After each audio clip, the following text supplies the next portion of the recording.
Residents, welcome back to the BVI. All this and so much more when 284 News returns.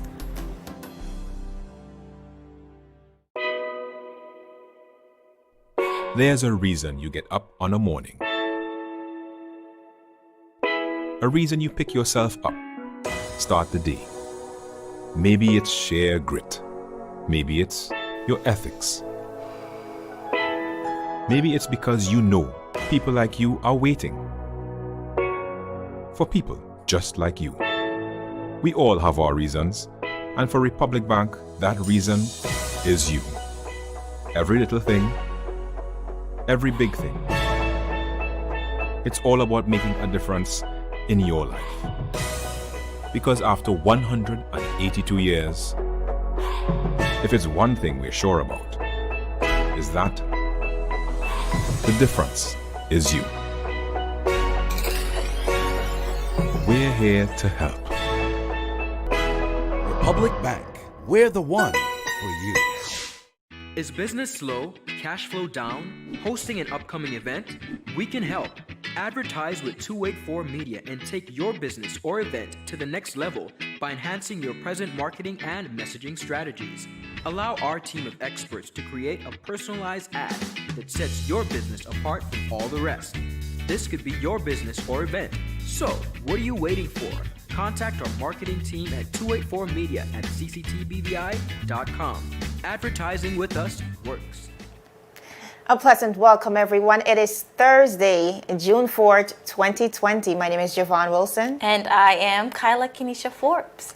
Viewers and Kyla, of course, we have a lot to get into today. We want to begin with, first of all, some breaking news. The government is currently live speaking to a resilience fund, the BVI Resilience Fund, that was just launched, according to government, to mitigate the impact of natural disasters. So under the leadership, I should say the inspiration of Mr. Henry Jarecki, Mark Kaplan, and a few others, this new charitable corporation will solicit help from the international community, more specifically persons in the United States who want to provide some level of relief to the government and the people of the Virgin Islands. We also know some key players under this new fund, Mr. Claude Skelton, Mr. Meade Malone. We also have Mr. Glenroy Forbes, Najan Christopher, Doug Rios. So quite a number of persons managing the board as we speak. And also mentioning also that donations will not be subjected to federal taxing. So for now, viewers, that is all the information that we have. Of course, once more is made available to us, we will bring those to you. But a great start. Definitely a great start. We are just excited to hear more about this resilience initiative, and as you said, as more information becomes available, we will get it to the viewers as soon as possible. And viewers, just to note too as well, the Premier did mention right before we started the news that this fund will be independent of the government and we will be monitored specifically by the board of directors. Some of those persons we identified will be managing the board, and also that the funding provided will be used for the specific purposes that the donor themselves would have identified. Nice. So a few details to go around, but like we said, as more becomes available, we'll be bringing that to you. For now, viewers, we're going to head straight into our newscast for today. Now, the Cabinet of the Virgin Islands amended curfew order number 20 of 2020 to move the curfew hours from the initial 7 p.m. to 5 a.m. daily to now 10 p.m. to 5 a.m. effective from today, June 4th. Now, the announcement was made yesterday by the Premier of the Virgin Islands, Honorable Andrew Foy, within a detailed statement to the populace. Now, in addition to the softened curfew, viewers, great news for the business community. Now, all other businesses have been given permission, according to Cabinet, to reopen as well. The Premier, within his statement, said, quote, Cabinet decided that all businesses reopen subject to inspection by the Social Distancing and Monitoring Task Force, and as well certification by the Environmental Health Division with effect from today, June 4th, 2020.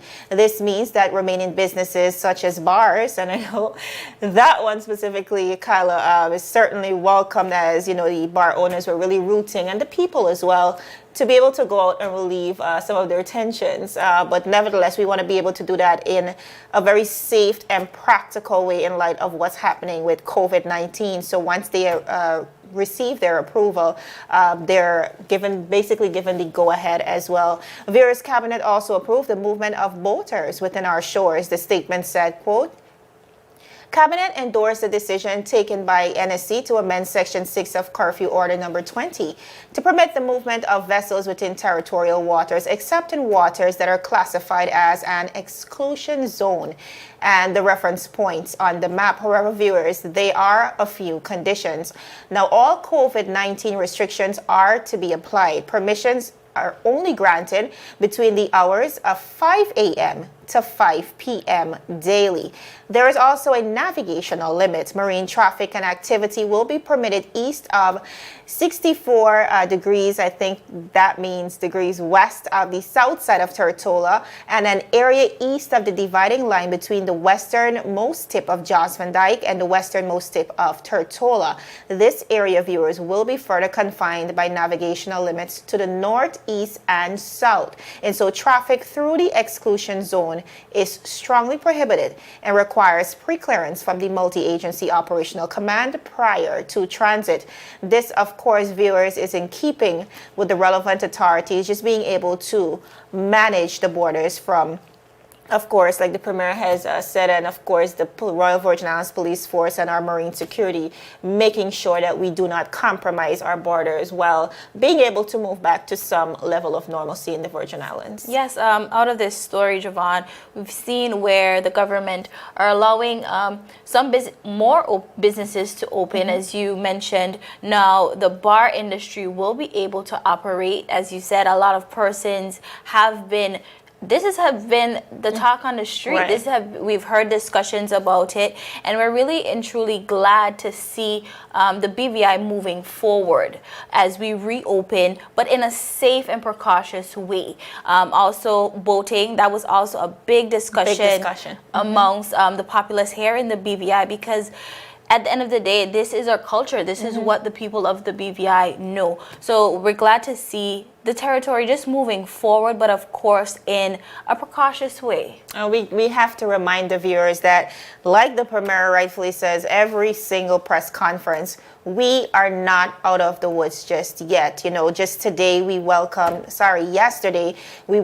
our first set of returnees to the British Virgin Islands. 3 persons made their way back to the BVI, of course, in a very careful and monitored approach, but nevertheless, we cannot allow ourselves to be complacent. We have to continue to abide by those social distancing measures or sanitization and all the necessary protocols in place by the relevant health officials across the territory. Most definitely. Javon, a big conversation we've been talking about, just as we see the initiatives rolling out of the economic stimulus. And one of the big factors in our economic stimulus was actually the BVI Electricity amnesty. So small businesses and residents affected by COVID-19 can now register for the BVI Electricity Corporation's COVID-19 amnesty program. Here are some of the conditions for the electricity bill amnesty. And follow me carefully, viewers. Applicants registering for the program must have all bills paid up to April 2020. There will be a cap of $80 for domestic customers and a cap of $150 for small businesses. Any bills exceeding these amounts, customers will be responsible for paying that balance of the bill, and it must be paid prior to continuing in the program. Once approved, this amnesty will take care of bills for the month of May, June, and July of 2020. Only one account is allowed per application. Applications are now opened and must be submitted by July 15th. So viewers, if you are interested in this amnesty program, we do encourage that you get on it very soon. Persons can find forms by going on the website of BVIElectricity.com, or forms can be picked up at the BVI Electricity offices in Longbush, Tortola, Virgin Gorda, Anegada Power Station, and Jos Van Dyke District offices. Forms can be submitted at the BVI EC's offices at Longbush, Tortola once again, and Virgin Gorder, or via email at amnesty@bvielectricity.com. That is amnesty@bvielectricity.com. Applicants must include all supporting documents with their application in order for it to be considered. These documents includes driver's license, social security cards, national health insurance card, and original letters from your employer stating the reason for unemployment or reduced hours for individuals.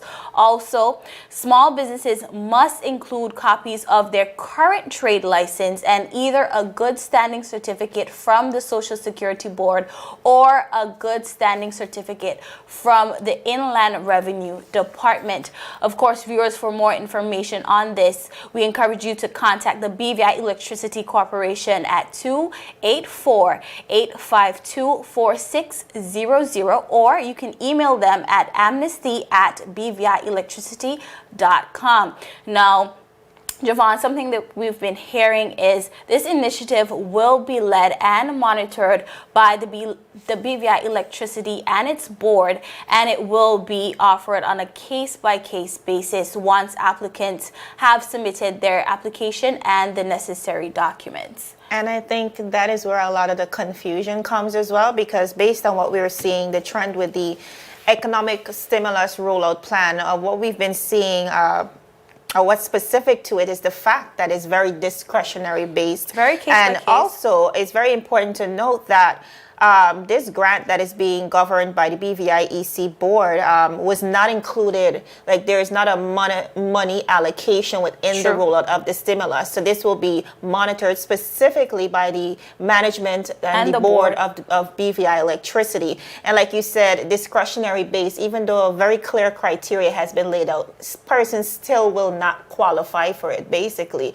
once you use the term discretionary. So I think a lot of residents are still somewhat uneasy about the process, but like we said, viewers, it is better to try than not to try, so you are to submit your documents to ensure that if you do qualify, you too can benefit from the BVI EC amnesty program. Most definitely. As you said, it is on a case-by-case basis, but basically properly following the steps and the conditions that we have listed before, hopefully this would give persons a fair chance to receive this amnesty. Absolutely. Still ahead, there is a new ban on bikers between the hours of 5 p.m. and 5 a.m. Javon, this has been a big conversation here in the BVI, and viewers, you will hear all about it when 284 News returns. Father Jesus, that line here long like church service. Alright, do enjoy the rest of the day. Next customer line, please. Wait, hold on a second. Yes, Sonny boy, come, yes, son. Good morning. Good morning, Sonny boy. Hold on there. You must have cut front of people. It's okay, I'll take care of it. What? No man, forget you. How may I assist you?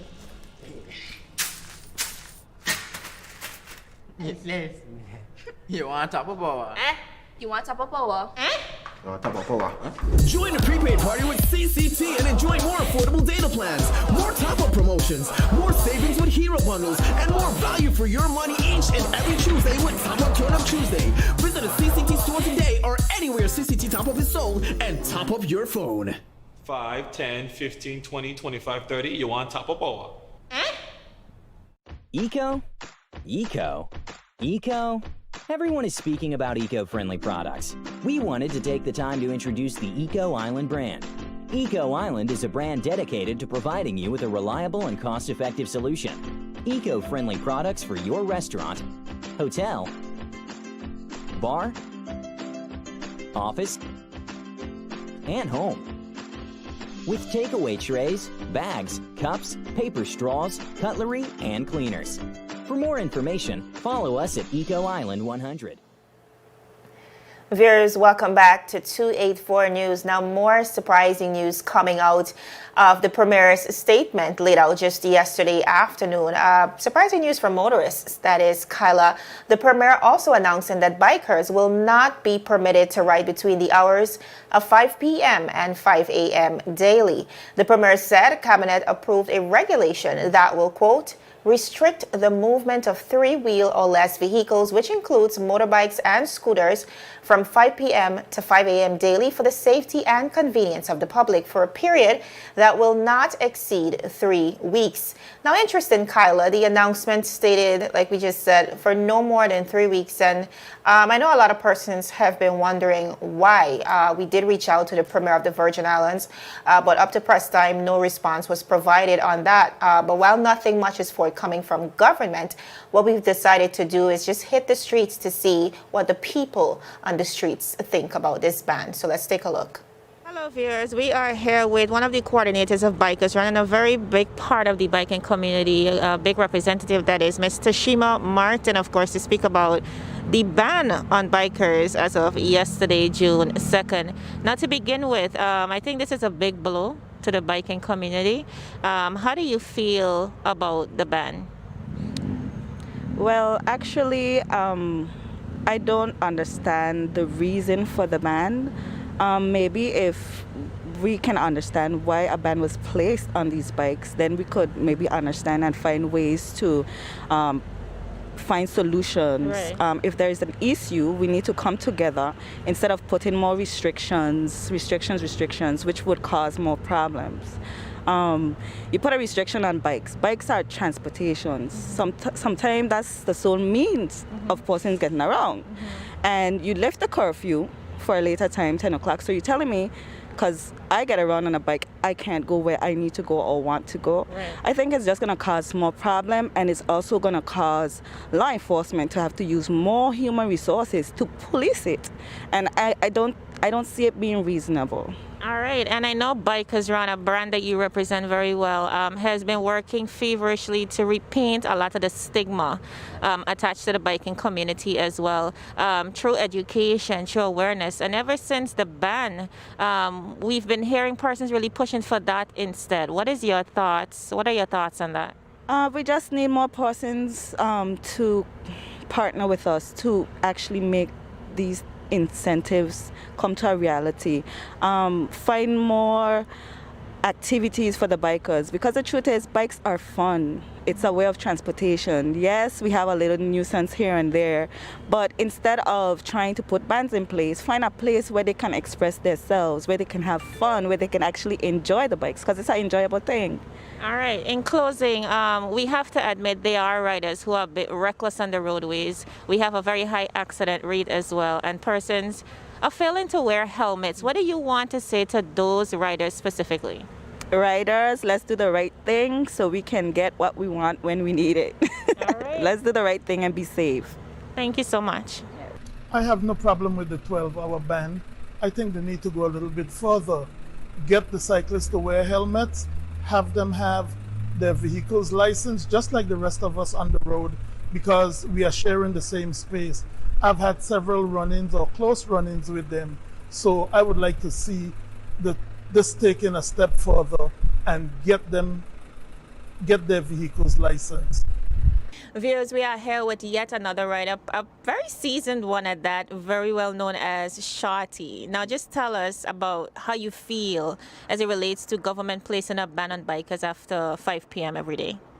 Well, the government has to do what they have to do, right? But at the same time, you have to look into it. We are not so to speak, a third world country. We are more further advanced than that. I think the first nation, what they should do at first is put the laws in place.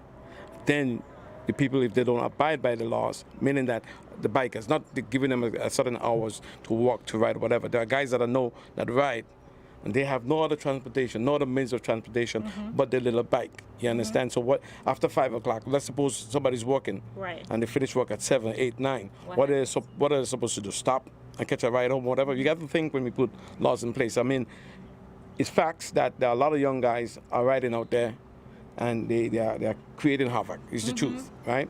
But then the youths, we have to leave room for the votes and leeway for the youths as well. But what I would suggest to the government is that make sure that every bike on the road is insured, Right. and is properly registered. If that is done, and the person that is riding the bike has a license to ride, Right. because a bike license is something totally different than driving a car. So once they do the test and pass the test, and they have they know how. Another thing that you do is keep little seminars on security. Right. Getting the guys awareness of how to ride. One of the things that happens when you're riding as well, we have a lot of accidents, and I had an accident before.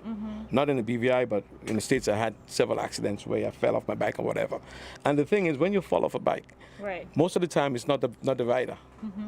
The people that is in the cars and the trucks that don't respect the bike on the road as well, which normally causes accidents. Most of the time an accident happen is because somebody is not conscious or not aware that a bike is behind them or a bike is going to overtake, and that's most of the time that's how accidents happen. Now, if somebody's out there payasing, Right. then it's something different. But most of the time accident happen on a biker is because it happened with another vehicle that the person wasn't giving the respect to the bike man. All right. So as a bike man, I mean, the 5 to 5, my opinion on it, let's sit down, let's talk about it, give the guys a chance to pull this stuff together. Again, get every bike insured, get every bike registered. And if we do that, 75% of the bike on the street wouldn't be on the street, because most of the bikes that are riding on the street anyhow are illegal. That's factual. So unless that's the first thing we do, is clamp down on it, get it straight, and then we open up the thing, have seminars, have classes, get people aware of what is happening, and we take it from there. But as a bike man, once you love bikes, you're gonna always like to ride. That's factual. Okay, so you have to think about that. I mean, nothing else I can say. You know what I mean? I'm just saying that's my opinion. You know what I mean? But there's other ways to handle it. I appreciate it. Thank you so much. No problem. As a motorcycle license holder and a member of the 284 Rebels community, an organization that has promoted safe motorcycling in the BVI, I am concerned about the restriction on a legal mode of transportation. As a business owner, I understand the security risks that they have been proven to pose, and would like to take into consideration that at this time, some of the facts may not be known to us that went into this decision. But what concerns me are the law-abiding motorcyclists that have made this their primary or sole means of traversing the country.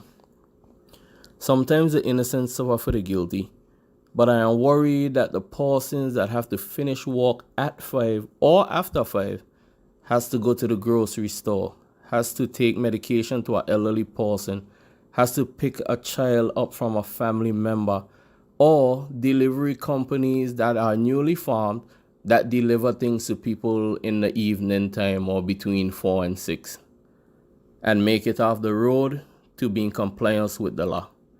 For those of us that have options, 3 weeks or less is an inconvenience, one that we can live with.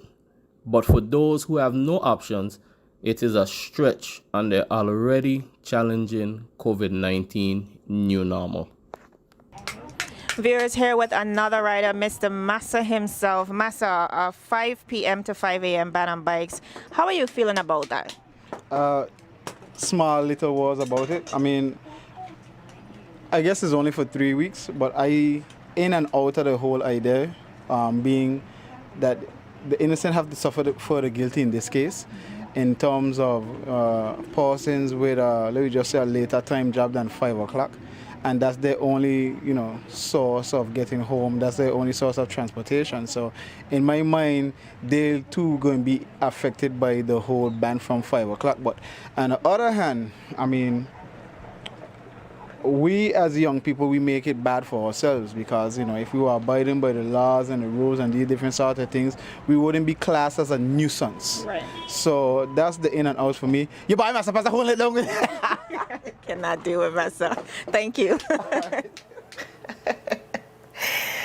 Oh gosh, you can depend on Massa for a good laugh, but very good points from, I think, a wide cross-section of people across the BVI, including some of our responsible riders themselves, and kind of like echoed in some of these sentiments. Some residents, however, are really frustrated, and we've been hearing about this, the noise nuances, as many riders, as we know, would remove, I think, what you call the muffler. The muffler. The muffler. And replace it with a louder one. Right. Former First Lady initially, just a few months ago, just really speaking out about this. And I think this is one of the main concerns, out of the fact that persons are endangering their lives, the noise aspect of it. Also, we see a lot of young riders riding without helmets. I mean, just today, driving around, viewers, we counted at least 10 riders just refusing to wear their helmets. And I mean, this is for the benefit of your health. Right. So I'm not sure where the reluctance comes. And I know some of these seasoned riders are still really appealing to the younger riders to do what is necessary in order for us to get the legislation that is needed to support riding in the British Virgin Islands. But nevertheless, we see some level of reluctance. Viewers, we also reached out to the Royal Virgin Islands Police Force, because when you think about the rate, or the record rate, I should say, of motorbike accidents in the BVI, based on the numbers we have so far, we have recorded 47 bike-related accidents just for 2020. 107 of those in 2019. And within the last year, 4 deaths. So a lot to digest, a lot to go over, a lot of concerns. But even with all of that, viewers, and those are valuable concerns, a lot of persons are still very outraged by the government's recent ban. Some have labeled it as discriminatory. Some have said this is a draconian measure, as many questions are surfacing. And again, we tried to get some of those questions answered by government, but up to press time, no responses. We also posted a poll, viewers, to our 284 Media Facebook page, and surprisingly, 55% of persons are okay with government's decision. But what we see here, Kyla, is more of a split decision, because it comes really close. And it really shows you that persons are on the fence when it comes to this bike ban. And again, very valid concerns, but if we are to take away anything from this situation, Kyla, and I mean, we've been fighting it for years, I think it's the fact that we do need the proper education. We do need the legislation. We need the enforcement. Before we get to restrictions, before we get to a ban. And even some of the riders, as much as they're a part of the biking community, they were able to admit that, listen, we want to ride. We do admit that some of the riders on the road are being callous and endangering the lives of other people. But before we get to restriction, how about let's address the issue, let's find solutions, as opposed to putting a restriction on a very big part of our community, and also on something that we genuinely love to do as a community, which is riding bikes. Most definitely. I think, as you said, education and really speaking out about it. I think this ban, although we have had some issues and continue to have some issues with our bikers in the community, I think the ban came as a surprise, how it was done and when it was done. And persons are wondering why. Right. And they're really reaching out to the government to say why, because at the end of the day, persons are not being unfair about it. People are really speaking up. And as you said, even some riders are admitting, hey, some of the bikers can do better, but they're really wondering why now, and why put it as a part of the curfew order. How does, people are even saying in a more funny note, does stopping bikes at night, does this stop COVID-19? Right. So really and truly, it's really about the education and having conversations before we get to the point of restrictions. I fully agree with you. And one of the things, like we said, the noise nuisance, we understand. I personally am not a big fan of bikes. The noise is a lot at times. But what about making it mandatory for persons to have a muffler, and persons who disregard that rule, they be reprimanded. A lot of persons have also been asking for the police to be more strict when it comes to enforcing these laws. It's been a real struggle. I think if we have to really and truly be real about it, I think it's not necessarily that the law enforcement does not want to enforce these laws, because we do have laws in place. Bikers are educated on the laws that are there. But really and truly, when a bike passes, how can you catch such a motor vehicle? How can you reprimand someone if they're flying past? Not saying that they're not ways, but I think the authorities are trying. It is a struggle. Have tried and continue to try. I do agree, and I saw most recently the police commissioner within the news mentioning that police officers might need to resort to taking photographs of the relative number plates of persons who violate. But I just think, nevertheless, we really need to be having more conversations as opposed to resorting to these, what some are calling draconian measures, and really kind of blocking out a big part of our community, but also making it bad, because what's happening is, because of this handful of bad riders, they're making it bad for everybody else. So, and I don't think that is a fair measure to adopt. Most definitely. I think, and we're talking to the government about education, we're talking to law enforcement, but we're also talking to our bikers to do better. We definitely don't want to be here, but just to do better in general. Most definitely. But as we move on, now viewers right across the waters in the USVI, the territory over in the USVI, have now confirmed a total of 71 territory-wide coronavirus cases, 39 on St. Thomas, 30 on St. Croix, and 2 on St. John. St. Thomas on Wednesday recorded its latest coronavirus case after a streak of negative results. The Department of Health is now tracking 3 active cases. 62 people have recovered from the deadly disease, while 6 have died, which brings the territory's total to 71 in total. As of Wednesday, the Department of Health had performed 2,048 tests, including some retests with only 2 results pending. The recent confirmed cases comes as the U.S. Virgin Islands implemented its open doors phase of the coronavirus pandemic, which welcomes leisure travelers to its territory, as to hotels, Airbnbs, and other lodging outfits are allowed to accommodate guests through the June 1st order. In the open doors phrase, patrons of restaurants and bars will not need to wear face masks, but Governor Bryant said at one of his coronavirus press briefings, although they don't have to wear these masks, employees are still required to. So, and all other businesses will still need to require their employees and customers to wear masks, the governor stressed, and all social distancing rules remain in place, including the 6 feet apart guideline. So, Javon, over in the USVI, we do see where they did have a long streak of negatives, but here over in St. Thomas did have 1 positive as of yesterday, now bringing the total to 71. I know every country is really trying their best to manage the situation on the ground, and we've seen the USVI really adopting a different approach to the BVI. We're on a more strict under more strict measures, more stringent measures. We see the numbers continue to grow, even though there was a hiatus in the USVI. But nevertheless, it really just boils down to our ability to manage the virus. And I think we're all just trying to do that to the best of our ability. Viewers, we're running out of time. We have to go for a quick commercial break, but still ahead, the government of the Virgin Islands and the people of the Virgin Islands were so happy to welcome home our first batch of residents following the closure of the borders on March 22nd. So stick with us for more updates on that story. Are you a business owner? Business owners are very busy thinking on ways to grow. Wouldn't you like a vendor that makes life easier? P3 Paper Plastic Products offers 24-hour WhatsApp ordering. So, whether you're on vacation, at a sporting event, or, I don't know, forgot, P3 Paper Plastic Products has got you covered with great prices, better service.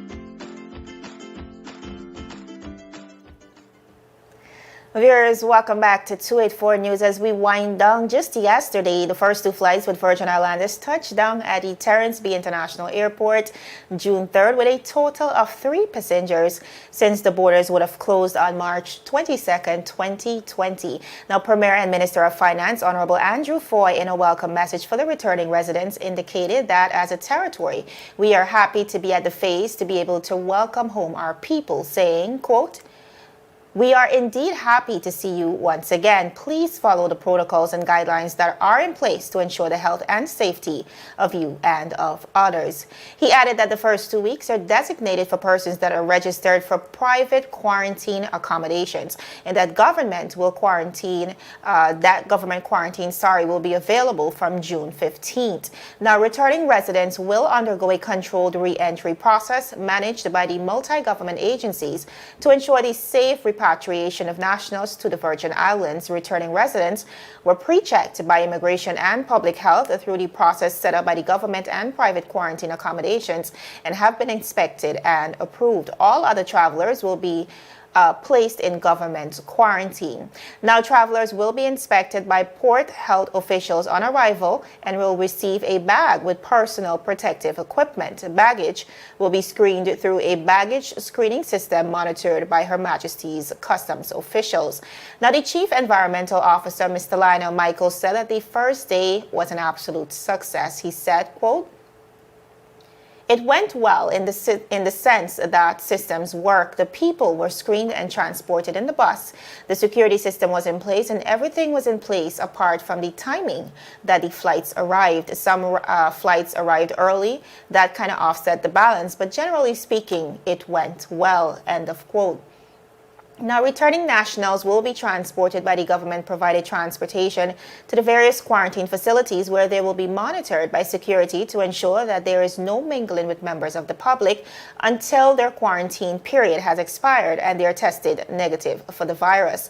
According to officials, 17 more persons were due to arrive today, June 4th, and based on reports, over 300 persons have registered to return to the British Virgin Islands. The government of the Virgin Islands, as we know it, closed borders on March 22nd as part of the safety protocols implemented as a result of the COVID-19 pandemic.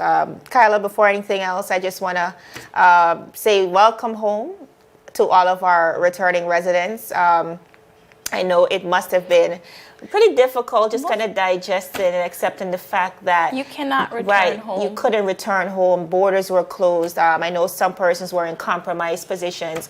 A lot of persons too were in coronavirus prone regions where the numbers were significant. And some persons were even right across the waters in St. Thomas. Stuck. And to know that you are right there and you cannot come home. Yes. These are persons who have been away from home for months. Right. Probably just leaving to come right back. And then you were stuck away from home for months. So we definitely want to say welcome back. Definitely. And viewers, of course, equally encouraging all of our returnees, that is BVI landers, locals, residents, it matters not, all persons returning to the territory to abide by the mandatory quarantine measures to ensure that we do not retard the efforts of government so far, because government has really been doing a remarkable job, and not just government, but of course, big kudos to our health officials as well, who've been working feverishly to ensure that we contain the spread of the virus in the island. Most definitely. I think we have to be very careful. I think this is another chapter here in the territory, and just making sure and hoping that everyone would abide with the necessary precautions, staying in quarantine, so we can stay COVID-19 free here in the BVI. But we do want to say welcome home. But the last story of the day, Javon and viewers, now this is more news coming out of the George Floyd case over in America. Now, prosecutors on Wednesday expanded their case against the police who were at the scene of George Floyd's death, charging 3 of the officers with aiding and abetting a murder. These ex-officers, they were on the scene as Minneapolis officer Derek Chauvin. He kneeled on George Floyd's neck while Floyd was under arrest and laying on the ground. Just tragic ordeal led to Floyd's death. The charges set against ex-officer Derek Chauvin was initially charged with 3rd-degree murder and 2nd-degree manslaughter, but his charges have now been upgraded to second-degree murder. The other 3 officers were charged with aiding and abetting, as I said before, second-degree murder and second-degree manslaughter. Now, all 4 were fired last week, and the new charges were sought by Minnesota Attorney General Keith Ellison, and he said his life had value and we will seek justice. That is what Ellison said about this, Javon. This is such a tough one to digest, even as we continue to dissect this story on 284 Media and bring you additional details. Nevertheless, still very tragic, sobering, but really a revolutionary move, or a time in our history where we see persons really stepping up and saying we have had enough. Yes. We see this not just within the United States. We've seen at least 10,000 persons being arrested. And I think that really speaks volumes, Kyla.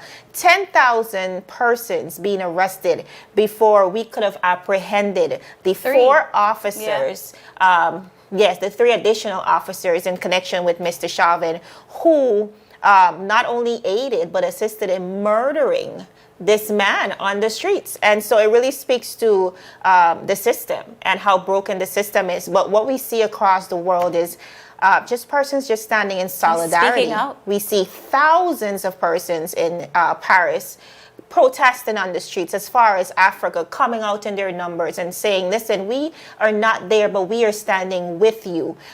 Even within the region, just today I came across an article where we saw Barbados is preparing to host a protest. And it just shows, again, the solidarity and people really saying, enough is enough. We've had enough, and it is time for a change. They had protests in all 50 states with additional other countries, as you stated, 18 other countries just basically protesting peacefully, yes, but saying, hey, this is enough.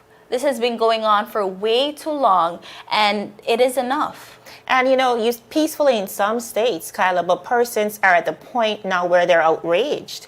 And we see the looting, you know, we see the rioting, and persons are saying, oh, this is not the way for us to go about it. But can you imagine for how many years we've chosen to turn the other cheek? We've chosen to go the peaceful way, and nothing has changed. And so while we're not necessarily out here condoning that type of behavior, but I think persons are at the point where it cannot continue the same way. But also, I think we've seen on various news channels that some persons are protesting and some persons are looting. But you can't necessarily all the time connect those protesters with looters. Right. Some people would just loot and take advantage of the situation just because. But in America, we are seeing that people are just tired, sick and tired of what is happening, the injustice to Black people on a whole. Today actually starts the memorial memorial for George Floyd. They're actually having 3 of them.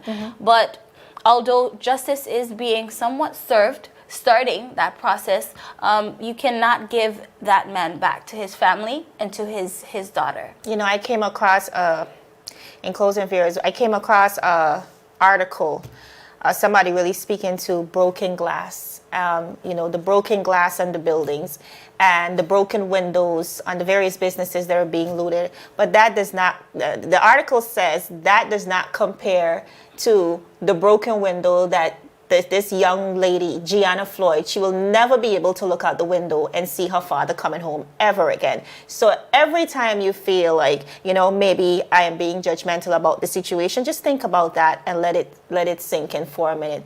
Viewers, we are out of time for today. We gave you more than we usually do on this newscast, but we are so grateful to be joined by you daily here on 284 Media. Of course, for daily updates, you can follow us on 284media.com. We are also on Facebook at 284 Media as well on Instagram and Twitter at 284 BVI. My name is Javon Wilson. And I am Kyla Kenesha Forbes. Viewers, we will see you again tomorrow as the week is ending, as we deliver your daily dose of local, regional, and international content. 284 News, your source for honest and impartial news right here on 284 Media. Have a happy Thursday, everybody. In the final analysis, we have two options: stay inside and create memories that will last forever, or go outside and say goodbye to those memories. We're not stuck inside, we're safer inside. The time is now to unite, embrace, and love each other from a distance. Show the world and the people in it just how much they mean to you by keeping your distance. It may be difficult, but necessary. Let's reintroduce humanity and heart to all homes. While we can't enjoy the sun, sand, and sea, let's take this time to remember why we are nature's little secrets. Stay inside, and when it's over, we would all be better, stronger, and we would all still be together. With self-discipline and patience, we can overcome. We are, have been, and will always be VI Strong. A message from your team at 284 Media.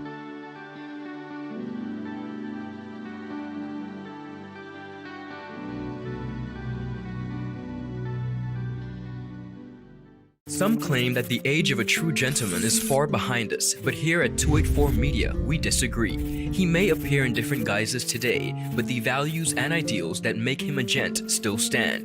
284 Media proudly presents its newest talk show, The Art of a Distinguished Gentleman, with yours truly, Ron Grant. A show poised to help guide modern-day men into 21st century distinguished gentlemen. Don't worry, it's not all about suits and bow ties, but raw, real-life lessons that translate to grounded, community-minded, well-rounded men. The Art of a Distinguished Gentleman, a 284 Media production.